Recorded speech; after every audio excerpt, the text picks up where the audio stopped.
buenos días, Venezuela. Bienvenidos todos a este su espacio. La Fuerza es la Unión, una tribuna abierta de la sociedad democrática venezolana para compartir con todos ustedes, más allá de cualquier distingo puntual, partidista o ideológico, la angustia, la preocupación, la justa indignación por lo que ocurre en nuestro país y también la certeza, la confianza, la esperanza de que trabajando juntos, de que remando unidos en la misma dirección, seremos capaces de construir la Venezuela de trabajo y de respeto, la Venezuela con alimentos y con medicinas, la Venezuela con democracia y con libertad, que todos necesitamos y que ciertamente todos merecemos.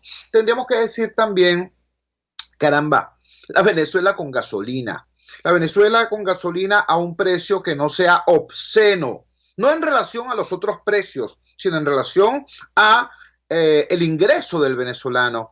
Yo debo confesarles mi asombro cuando escucho a los voceros del exgobierno del señor Maduro Moros comparando, ¿no?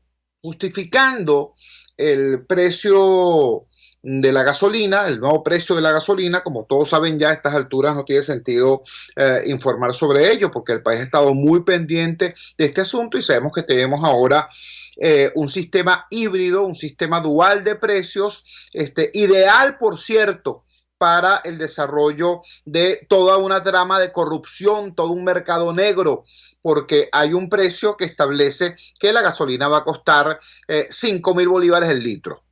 Y hay otro precio que establece que la gasolina va a costar 98.000 bolívares el litro, medio dólar, de acuerdo a la tasa del Banco Central de Venezuela. 95.000, 97.000, 98.000 bolívares el litro. Es decir, la diferencia entre un precio y el otro es abrumadoramente bestial, lo cual, por cierto, establece entonces todo lo que llaman los economistas de manera elegante, los incentivos negativos para el desarrollo de un conjunto de anomalías del mercado. Eso, dicho de esa manera, repito, elegante, puede sonar a expresión en debate académico, de intercambio escolar. Bueno, sencillamente está servida la mesa para que siga la fiesta de la corrupción, en otros términos. Ustedes recuerdan que el viernes decíamos nosotros, conversando con Luis Olivero acá en el programa, bueno, vienen unos anuncios. Si es verdad que va a haber un nuevo precio de la gasolina, ¿cómo van a hacer con toda esta trama de corrupción que se ha generado, con todas las mafias verdirrojas que en cada bomba de gasolina, en cada estación de servicio ha surgido con todas sus ramificaciones? ¿Qué les van a hacer? Les van a decir, mira, vale, por cierto, se te acabó la manguangua, pues, se te acabó la fiesta. Recoge tus cachachás, recoge tus soldados, recoge tus cosas, recoge tus jeeps y te bajan, ¿no? A trabajar, pues, a la frontera, a proteger el país. ¿Ustedes se creen eso? Bueno, decíamos el viernes con el economista experto en el tema energético, Luis Olivero, que eso parecía poco probable, efectivamente. Bueno, aquí tenemos la respuesta. La respuesta que tenemos es que no se ordenó el mercado interno de los combustibles. No. Lo que se estableció, lo que se oficializó fue exactamente el desorden. Este sistema híbrido que, repito, plantea todos los escenarios para todas las posibilidades para que la corrupción y el mercado negro se mantenga.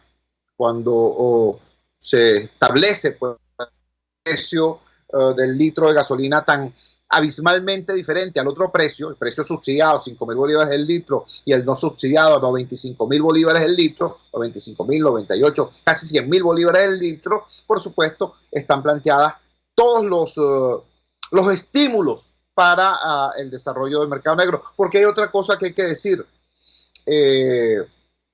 Plantean los voceros del gobierno, incluyendo al mismo señor Maduro Moros, que, bueno, la gran mayoría de las estaciones de servicio en el país van a vender la gasolina a 5.000 bolívares el litro, hasta 120 litros mensuales, por supuesto, un par de requisitos, o estar adscrito al sistema del carnet bochornoso, el carnet que utiliza el PSUV para escanearlo en los puntos rojos en cada elección. Ese carnet de manipulación y extorsión política, que llaman el carnet de la patria, bueno, ese sería el sistema para tener acceso al subsidio del combustible, ese o tener el carro correctamente inscrito en el INTT, el Instituto Nacional de Transporte Terrestre. Bueno, ya eso plantea también nuevas oportunidades, nuevas y funestas posibilidades para matraca y corrupción. Todo requisito que tú montes, toda alcabala que tú montes, todo policía acostado que tú montes entre el vehículo y el pico de la gasolina, es una oportunidad para la corrupción. Pero bueno, aparte de eso, informan que van a haber 200 estaciones de servicio que van a vender libremente el combustible a el precio, lo que ellos llaman el precio internacional, $0.5, medio dólar. Y dicen que esas 200 bombas se van a nutrir, van a recibir su combustible porque unos empresarios privados, que nadie dice quiénes son, por cierto, nadie especifica cuál es el mecanismo para escoger a esas 200 bombas y a esos 200 propietarios. Nadie dice cuándo licitaron eso y con qué criterios establecieron esa lista. Nadie lo dice, ¿ok? Apenas anoche se supo cuál es el listado de esas 200 bombas. Bueno, dicen que van a adquirir el combustible porque esos mismos empresarios privados los van a traer, importándolo con sus dólares, y por eso van a poder vender en dólares. Por supuesto, usted que me escucha, que es una persona seria, sabe que eso es coba, sabe que eso es mentira. ¿Cuál es el empresario dueño de una estación de servicio que puede montar una flota de tanqueros? O un tanquero al menos. ¿Cuál es el dueño de estación de servicio que puede comprar gasolina del otro lado del océano y traerlo acá, ¿no?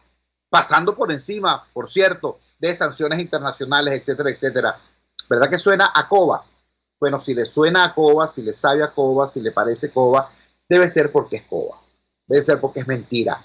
Y si es así, entonces la pregunta es, si no traen la gasolina del exterior, si esa gasolina no se produce en el país, entonces, ¿de dónde sale esa gasolina? La respuesta más sencilla es que esas 200 bombas van a traer la gasolina de las 1000 y pico de bombas, ¿no?, que supuestamente la iban a vender subsidiada. Por eso muy probablemente en las bombas que venden gasolina subsidiada no va a encontrar gasolina, o se va a acabar muy rápido, o no abrió hoy, porque esa gasolina que estaba allí en realidad la va a encontrar a precio internacional en una de estas 200 privilegiadas bombas. ¿Me explico? O sea, tenemos una situación que expresa la vocación del régimen de atender en primer lugar no las necesidades del país, porque esta es otra cosa que hay que decirlo. Es que yo soy acaso un genio que se da cuenta de cosas que el gobierno no se da cuenta. Yo tengo un cerebro adjunto, tengo una neurona de más, ¿sí? O Toro Hardy, ¿no? O Asdrúbal Oliveros, o cualquiera de los venezolanos que nada más que ver esto dicen, caramba, esto es una fiesta de corrupción, esto es un Cadivi gasolinero. ¿Será que los venezolanos que estamos viendo eso somos más preclaros, ¿no? Somos más agudos en nuestra visión que cualquiera de estos? No, chicos, no. El gobierno lo sabe, claro que lo sabe, y porque lo sabe lo hace, porque su prioridad no es ordenar el mercado interno del combustible, su prioridad no es que usted tenga acceso al combustible y que lo tenga acceso a precio razonable, esa no es su prioridad es mantenerse en el poder, al costo que sea, haciendo lo que sea, y para eso, en primer lugar, un gobierno que no tiene respaldo popular, un gobierno que no tiene ideas, un gobierno que no tiene política, que no tiene prestigio, que no tiene carisma y que no tiene dinero, lo único que tiene es la fuerza. Entonces tiene que hacerle carantoñas a quienes tienen la fuerza, a quienes tienen los uniformes, las armas, etcétera, ¿no? Para mantenerse en el poder, para seguir con ese apoyo, independientemente que sea conseguido a través de mecanismos como estos. ¿Entiendes? Entonces, ellos necesitan que ese sector siga contento. Ahí tienes pues tus 200 bombas. para que resuelvas, pues directamente o a través de persona interpuesta. Ahí tiene. Su objetivo es ese, mantenerse en el poder, y este mecanismo que abre puertas a la corrupción le sirve para eso. Hay que decir una verdad que hasta ahora no ha sido suficientemente expresada, que no ha sido suficientemente planteada, porque todo ha sido visto desde la perspectiva de quienes tienen un vehículo, ¿no? Uno o dos vehículos, de quienes tienen la necesidad de llenar su tanque de combustible. Es el tema del transporte público, señores. Mire, un excelente alcalde que tuvo la ciudad de Bogotá, realmente excelente, creo que era de apellido Peñalosa, dijo alguna vez que una ciudad justa y funcional no era aquella donde todos los ciudadanos tuvieran un carro en buenas condiciones, un carro espectacular. Dijo, esa no es la ciudad ideal. La ciudad ideal es aquella donde el transporte público sea de tan extraordinaria calidad, con la prestación de un servicio de tan extraordinaria calidad, que hasta los ricos prefieran dejar su carro en su casa para montarse en ese excelente sistema de transporte público. Y es verdad, es verdad.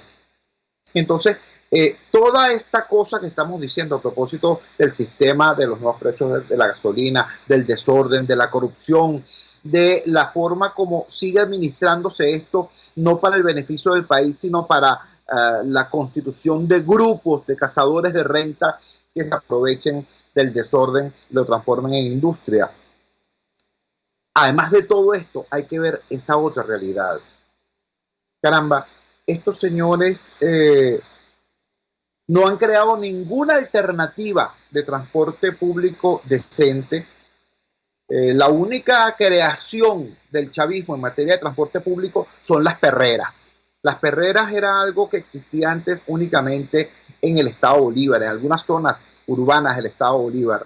Eran vehículos que no estaban diseñados para el transporte público, camionetas picó, improvisadas, le ponían unos asientos improvisados, un techo improvisado en la parte de atrás y cargaban a la gente, sí, como animales. Por eso las llamaban así, las perreras.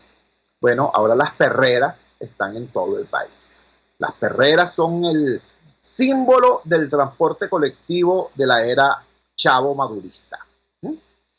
Pero todo lo que el país tenía en esa materia, los autobuses, los carritos por puestos, las camioneticas y sobre todo el metro, todo eso fue destruido. Todo eso fue destruido. Los autobuses, bueno, prácticamente al no tener cómo renovar flota, colapsaron. Las camioneticas, la pugna entre el gobierno y los servidores públicos, los prestadores privados de ese servicio público, ha sido histórica porque han buscado siempre cómo asfixiarlos en vez de cómo normarlos. Y finalmente lo que le hicieron al metro de Caracas, bueno, no tiene nombre, pues. Agarraron uno de los emblemas, uno de los orgullos del venezolano y lo transformaron en la porquería que hoy es. Entonces, no basta con decir que la aprobación de un subsidio masivo por 90 días para el transporte público es otra ventana a las conductas irregulares, porque prácticamente, ¿no?, están diciéndole a los dueños de camionetas por puesto y a los autobuses que sobrevivan, están diciendo, mira, más negocio para ti, más negocio que trabajar, más negocio que prestar el servicio, es traficar con ese combustible casi gratuito al que vas a tener acceso. Aparte de eso, está el tema de que no tienes alternativas, el usuario no tiene alternativas. Entonces estamos en un país donde progresivamente tener vehículo y poder movilizarlo va a ser privilegio de cada vez menos, pero no tienes una alternativa de transporte público que sea viable, que sea útil, que sea decente, que sea funcional. Eso es la Venezuela madurista. Esa es la situación que hoy estamos confrontando y que tenemos que cambiar. Vamos a la siguiente pausa comercial y ya regresamos con muchísimo más de La Fuerza. La fuerza es la unión. Usted escucha Unidad, la fuerza es la unión, con Chuo Torrealba por RCR 750 AM. Sintonícenos a través de Periscope, @RCR750, la radio que se ve. En RCR somos vanguardia. Toda la programación de tu RCR también la puedes seguir a través de la internet. Audio y video en tiempo real. Noticias y mucho más. No te pierdas ni un segundo de nuestra programación. No hay excusa ni cadena que valga para que dejes de escucharnos. Ingresa a rcr.tv, la radio que se ve. En la crisis se encuentran las oportunidades. Aquí en Sin Estrés se las mostramos con invitados especiales que nos regalan sus experiencias por una Venezuela mejor. Cada tarde, de lunes a viernes a las 3, desde el emprendimiento, la educación, la salud y el entretenimiento. Por nuestra calidad de vida se nos hace necesario tomar un respiro del agobio diario, dedicar unos minutos a la salud mental y emocional para vivir sin estrés. Sin Estrés, de lunes a viernes a las 3 de la tarde por RCR 750 AM y RCR.tv, la radio que se ve. Opinión, ideas en debate. Usted escucha a Chuo Torrealba en Unidad, la fuerza es la unión, por RCR. Regresamos a La Fuerza es la Unión y quiero llamar la atención, quiero suplicar la atención de ustedes en relación al siguiente tema. Toda la atención del país de manera muy marcada ha estado volcada hacia el tema de la gasolina, de los nuevos precios de la gasolina, de las nuevas complejidades, de las nuevas ventanas de corrupción que abre el sistema híbrido implementado por el gobierno, etcétera, etcétera, ¿no?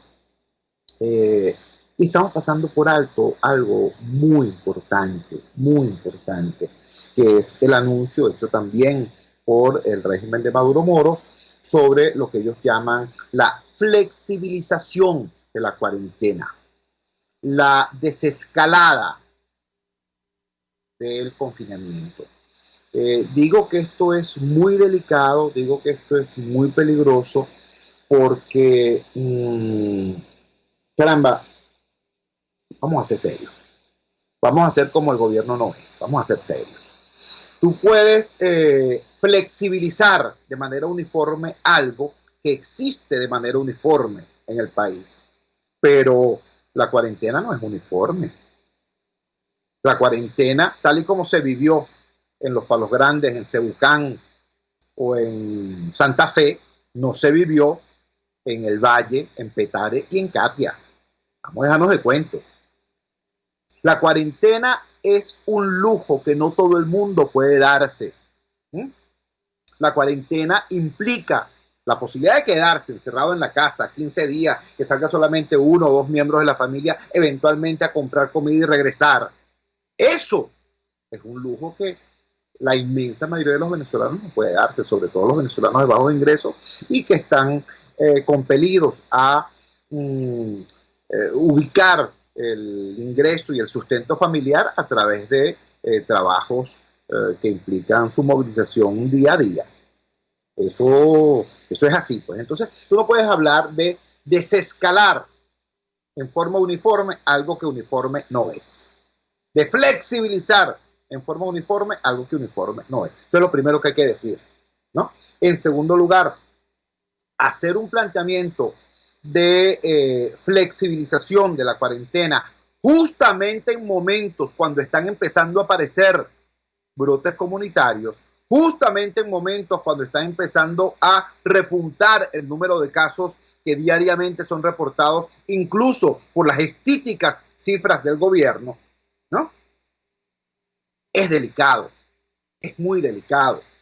Es muy delicado sobre todo porque en este momento el Estado como tal no tiene las herramientas para socorrer a la población que se haya infectado.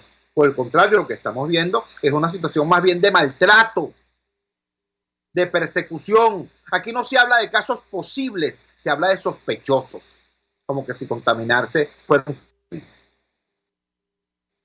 O sea, hay un planteamiento que es hostil, que es policíaco, militar, frente al tema de la pandemia.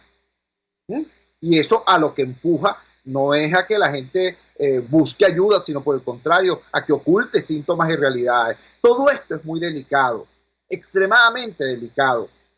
Y vuelvo a insistir en un tema que aquí lo hemos dicho, repetidas veces. La gente habla de Guayaquil como una cosa espantosa, y en efecto lo fue. La gente habla del manejo de la crisis en Ecuador como un gran ejemplo de lo que no se debe hacer. Y en efecto así es. Pero quiero recordarles, ya Perú tiene más casos que Ecuador y tiene más muertos que Ecuador. Perú, ¿por qué hago este énfasis? Bueno, porque Perú es un sitio que se supone que está en tan mejores condiciones que 1 millón de venezolanos se fue para Perú. Mejores condiciones que Venezuela. Pero así está Perú. En Chile ya hay más casos registrados que los casos que admite tener China. Vamos para 1 millón de casos en América Latina y la mitad están en Brasil. Es decir, aquí al lado. Entonces, en ese contexto, tú no me vas a decir que es que Venezuela, nosotros tenemos un cromosoma que no lo tiene ningún otro pueblo en América Latina. Que estamos salvados, que estamos protegidos por alguna condición especial, o porque tenemos un gobierno magnífico, ¿ves tú? O porque tenemos un sistema de salud espectacular, por el amor de Dios. No vale. A nosotros lo que nos ha permitido hasta ahora disponer de un tiempo que no han tenido los otros países es que Venezuela tenía una cuarentena económica y social antes de tener la cuarentena sanitaria. Venezuela estaba aislada del mundo porque aquí no venía nadie, los vuelos se habían acabado, las líneas aéreas se habían ido del país porque el gobierno no pagaba. ¿No recuerdan eso? Es decir, Maiquetía estaba tan desolado como los demás aeropuertos del planeta. Lo que pasa es que los demás aeropuertos del planeta quedaron desolados cuando se inicia la cuarentena. En Venezuela, Maiquetía estaba desolada, pero muchos meses atrás. E internamente no había tampoco flujo migratorio, no había intercambio poblacional entre las distintas regiones y estados que componen nuestro país, por la sencilla razón de que no había gasolina. Esta crisis que vivimos los caraqueños ahorita, que es novedad para los caraqueños, tienen años viviéndola en la Venezuela profunda. Eso fue un dato demasiado importante de por qué la pandemia se ha comportado en nuestro país más lenta que en otros sitios. Si eso es lo único que hemos tenido para más o menos protegernos, doctor León Natera, muy buenos días. Si eso es lo único que hemos tenido para más o menos protegernos, entonces vas a flexibilizar la chucuta cuarentena sanitaria que hemos tenido, la irregular cuarentena sanitaria que hemos tenido. Porque yo entiendo la necesidad económica de reactivar el país. Yo lo entiendo.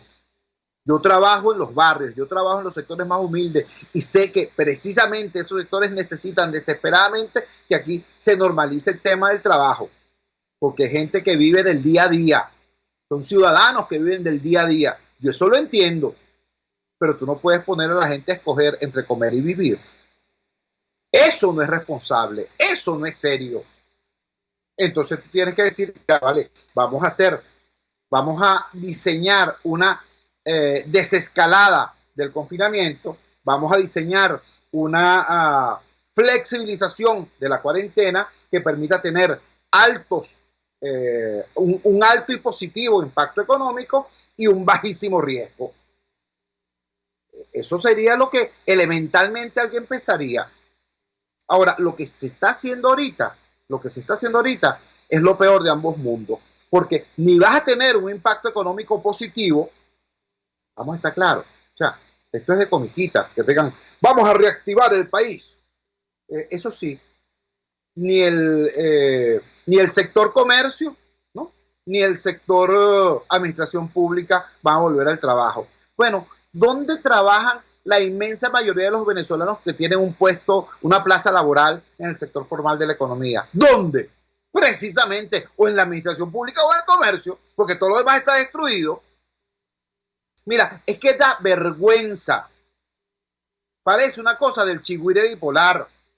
Parece un chiste de Radio Rochela, que los tipos digan, bueno, vamos a empezar con la reincorporación a la actividad de la industria de la construcción. ¿Cuál industria de la construcción, por el amor de Dios?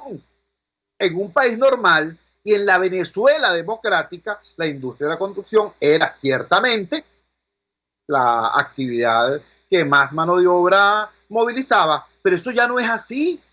Bueno, porque ellos también la acabaron, ¿tú me entiendes? Entonces, hacer una reactivación económica sin la administración pública, sin la vuelta al trabajo de los empleados públicos y sin el sector comercio, es como hacer un arroz con pollo sin pollo y sin arroz. Entonces, eso está destinado a no surtir el efecto reactivador que se quiere, que se declara. Pero por otro lado, está el tema sanitario, mi llave. Está el tema sanitario, que es muy delicado. Yo quiero reactivación, yo quiero flexibilización, tanta como sea segura. Entonces, bueno, explícame. ¿Dotaste de elementos de bioseguridad a todos los hospitales? ¿Hiciste eso? Es decir, nuestros médicos, nuestras enfermeras, nuestros paramédicos cuentan no solamente con una mascarilla y unos guantes, sino con los trajes de bioseguridad que deben tener. La población que anda o a cara descubierta o con unos trapos, unos trapos en la cara, con unas mascarillas de papel que la están usando desde hace más o menos 2 meses. No son mascarillas ya, son harapos.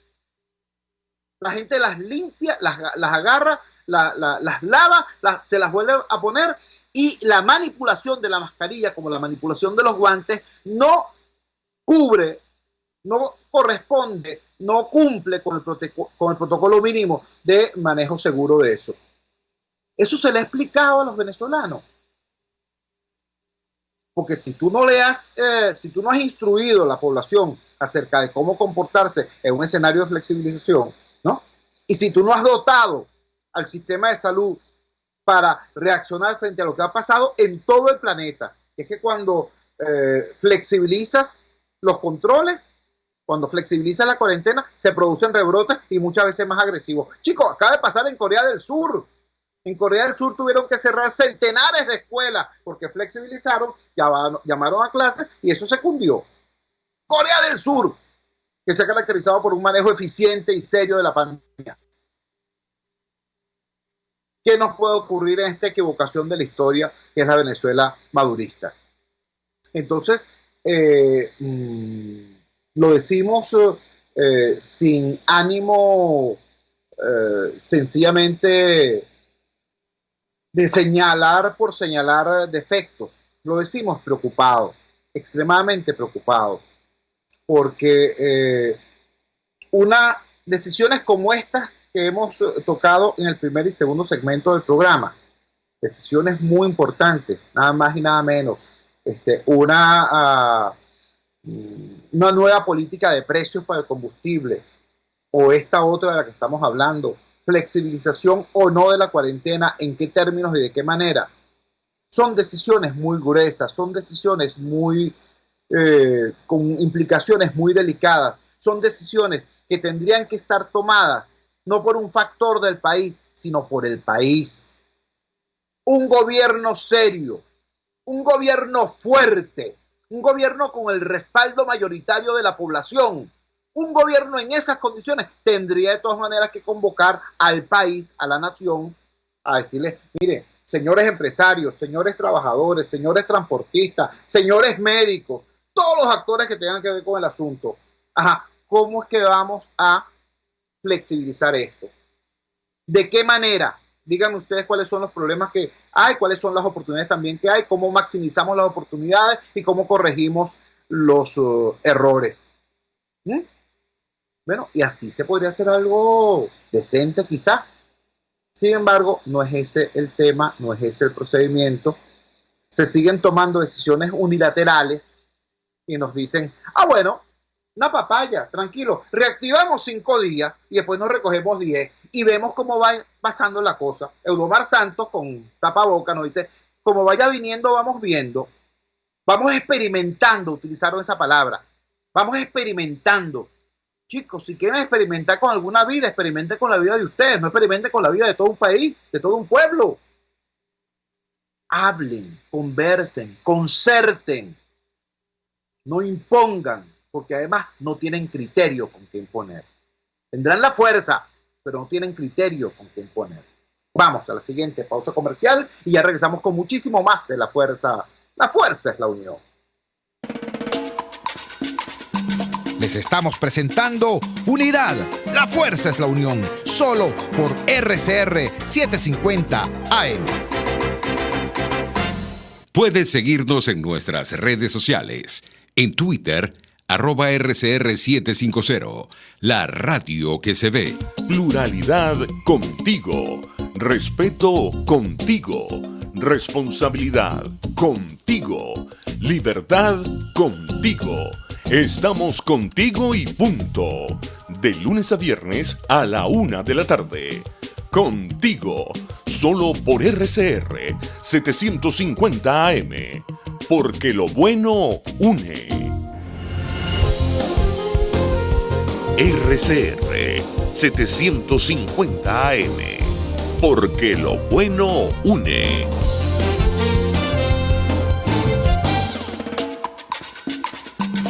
Les estamos presentando Unidad, la fuerza es la unión, solo por RCR 750 AM. Regresamos a la fuerza es la unión y lo hacemos dándoles información, compartiendo con ustedes información que nos parece relevante. Salió este fin de semana la encuesta Omnibus de la empresa Data Analysis. Por supuesto, uno puede tener reservas sobre tal o cual estudio, sobre tal o cual empresa, sobre tal o cual data.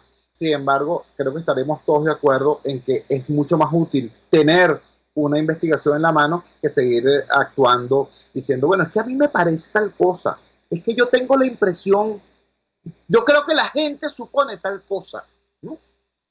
Para salirnos de ese ámbito de las especulaciones, creemos que lo razonable es hacer uso de la data que existe. Y repito, esta información fue conocida por el país este fin de semana con algunas revelaciones interesantes. Esta encuesta de Data Analysis, con trabajo de campo realizado justamente en mayo, este mes que acaba de concluir ayer, se le preguntó a los ciudadanos lo siguiente: ¿cómo evaluaría usted la situación del país? Un 92.5% consideró que la situación del país es negativa. Apenas un 5% dijo que la situación del país es positiva y un 2.5% dijo que no sabe, no contesta. Preguntaba a la gente sobre la gestión de Nicolás Maduro. 76.7% dijo que era negativa. 13.1% dijo que era positiva. Un 10.2% se abstuvo de responder. Importante el siguiente dato. Casi 20% de quienes se autodefinen como chavistas calificaron la gestión de Maduro como negativa o prefirieron callar ante la pregunta. Es decir, casi 10% de los chavistas dijeron que la gestión de Maduro era mala o prefirieron callar. Y recordemos aquello de que el que calla otorga. Se hizo la misma pregunta sobre la gestión de Juan Guaidó. Evaluación de gestión de Juan Guaidó, negativa, 61.6%. Positiva, 25.5%. No sabe, no contesta, 12.9%. Aquí hay un dato curioso cuando se investiga la afiliación política de quienes así se expresaron. Un dato normal es que, bueno, el 90% de los chavistas dijo que la gestión de Guaidó era negativa, eso es de esperarse. Un 70.6% de quienes se definieron como no ser ni del gobierno ni de la oposición también consideraron negativa la gestión de Guaidó. Y este último dato es particularmente más llamativo y más preocupante. La mitad de los opositores, la mitad de quienes se dicen antichavistas, consideran que la gestión de Guaidó es negativa. La otra mitad considera que es positiva. Específicamente un 46.7%. Ya yendo específicamente a el tema de la pandemia, se le preguntó a los ciudadanos, ¿cómo evalúa usted la labor de Nicolás Maduro frente a la pandemia del COVID-19? Un 56.9% calificó la gestión de Maduro ante la pandemia como negativa. Un 35.7% la consideró positiva y un 7.4% se abstuvo de contestar. Hecha la misma pregunta sobre la gestión de Guaidó, así, la pregunta dijo así: específicamente, ¿cómo evaluó usted la labor de Juan Guaidó frente a la pandemia del COVID-19? Negativa, 62.1%, positiva, 17.2%, no sabe, no contesta, 20%. Llamativo esto porque revela la percepción de la gestión de Guaidó frente al tema de la pandemia es incluso más severa. La desaprobación es mayor que la desaprobación de Nicolás Maduro. Dato a anotar, dato a tomar en cuenta. Otras informaciones, y esta es particularmente relevante porque se trata de lo que ha estado planteando buena parte de la sociedad venezolana, la sociedad organizada, me refiero. Esto es en buena medida lo que expresó la Iglesia, la Conferencia Episcopal Venezolana, en su documento del pasado jueves. Es lo que ha venido planteando Fede Cámaras y lo que planteó el pasado viernes en el llamado manifiesto bipartito firmado por Fede Cámaras y por representantes del sector trabajador. Es lo que ha dicho la sociedad civil organizada en el documento del 14 de mayo, Voces de la Sociedad Civil. Es decir, todos estos sectores tienen tiempo pidiendo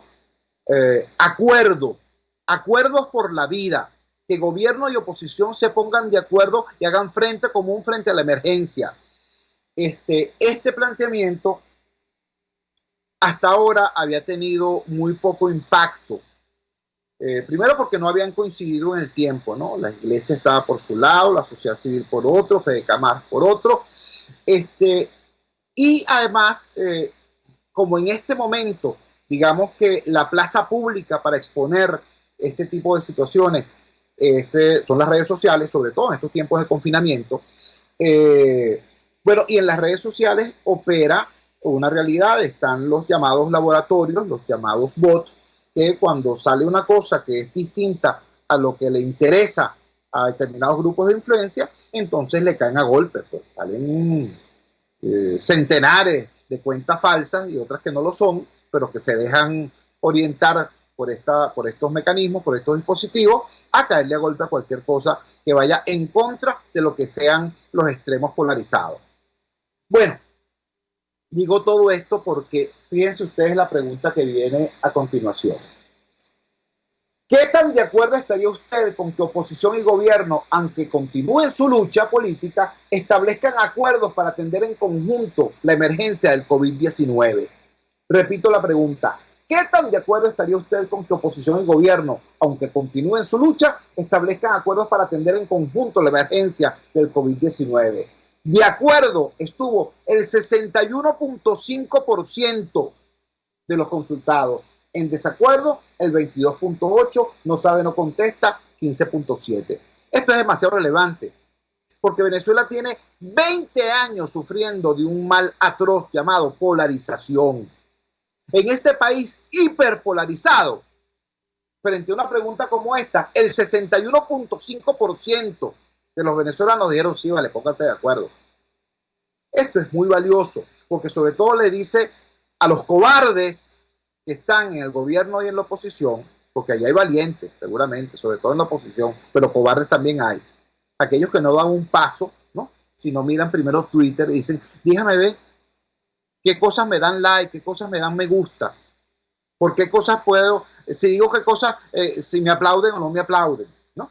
Entonces, a los cobardes que están en el gobierno y en la dirección opositora, esta parte de la encuesta creo que les da nuevas luces, ¿no? Creo que les recuerda que más allá de Twitter hay un país, y ese país quiere acuerdo, ese país quiere que se produzca un mínimo consenso frente a una cosa demasiado grave como es el tema de la pandemia.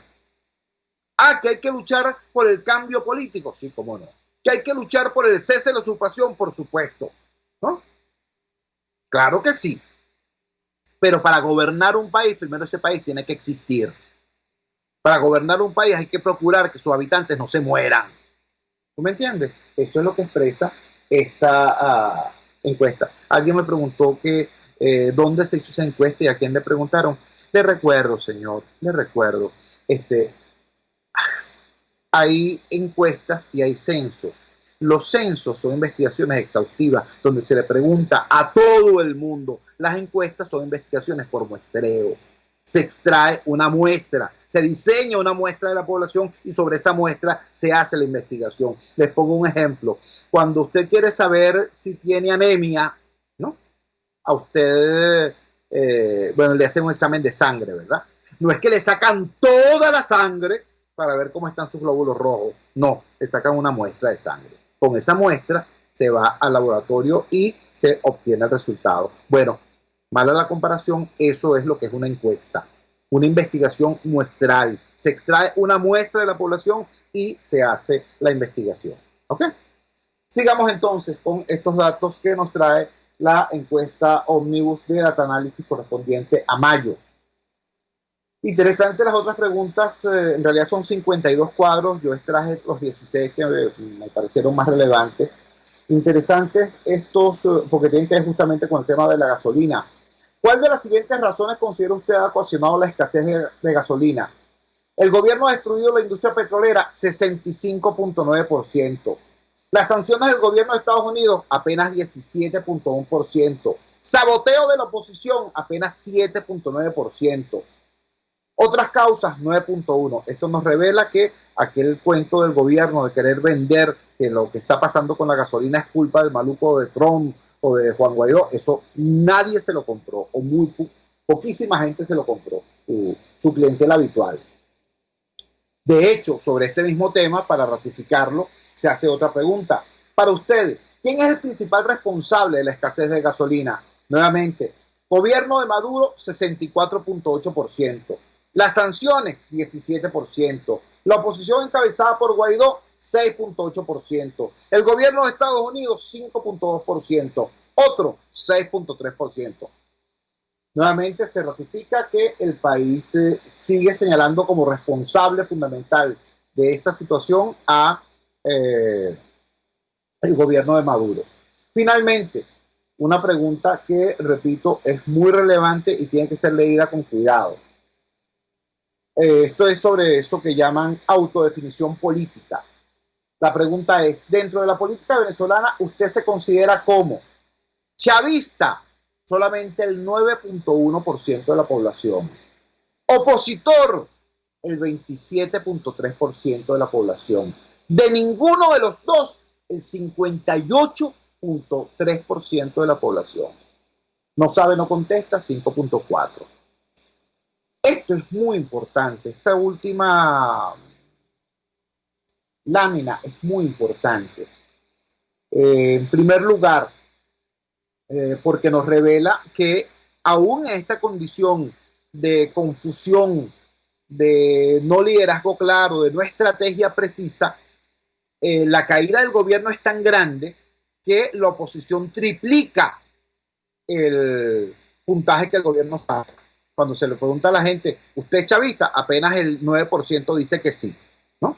Pero quienes se consideran opositores son el 27%. Esto es un dato importante. Pero más importante que eso es que en una sociedad tan polarizada, casi el 60% diga que no es ni de uno ni de otro. Esto es importante y la oposición tiene que leerlo con cuidado, porque la oposición viene de ganar la Asamblea Nacional sacando las 2/3 partes de los votos, sacando una cantidad inmensa de votos donde estaba la votación de todos los opositores más una buena parte de chavistas que votaron por la oposición en ese momento. Me refiero a las parlamentarias del 2015. Entonces, es justo pensar es lógico pensar que dentro de este inmenso porcentaje de venezolanos, 58.3%, que hoy dicen no estar en ninguno de los dos bandos, mucha de esa gente hasta el pasado reciente fue de oposición. ¿Ah? Entonces, repito, estos son temas que tienen que ser procesados y analizados. No ponernos como siempre que si la encuesta coincide con lo que yo pienso, entonces la aplaudo, y si no coincide, entonces digo que es esto o lo otro. No vale, actuemos como gente racional y utilicemos esto como insumo para mejorar nuestro proceso de toma de decisiones. Vamos a la siguiente pausa comercial y ya regresamos con muchísimo más de La Fuerza. La fuerza es la unión. Les estamos presentando Unidad, la fuerza es la unión, solo por RCR 750 AM. Puedes seguir nuestra programación a través de rcr.tv, la radio que se ve.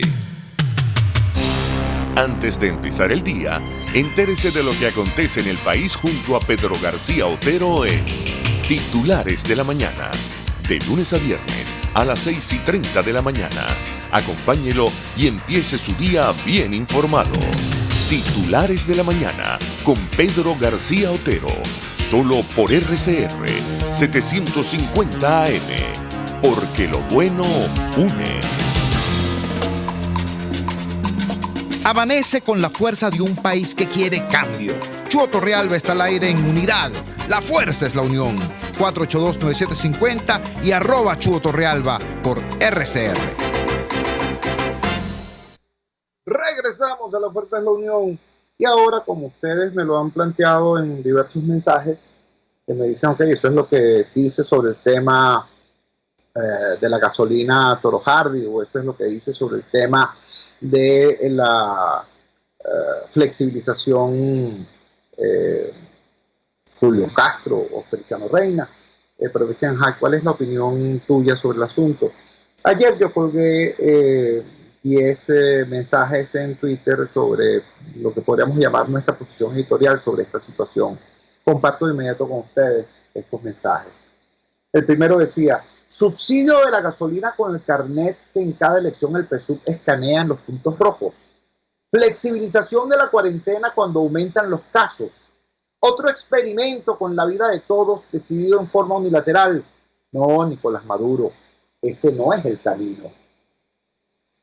El segundo tiempo contra la pandemia puede y debe servir para que se preserven los logros. Por ejemplo, haber mantenido un relativamente bajo número de casos y se corrijan los errores. Por ejemplo, que haya habido contagio del personal de salud por no contar con los elementos necesarios de bioseguridad.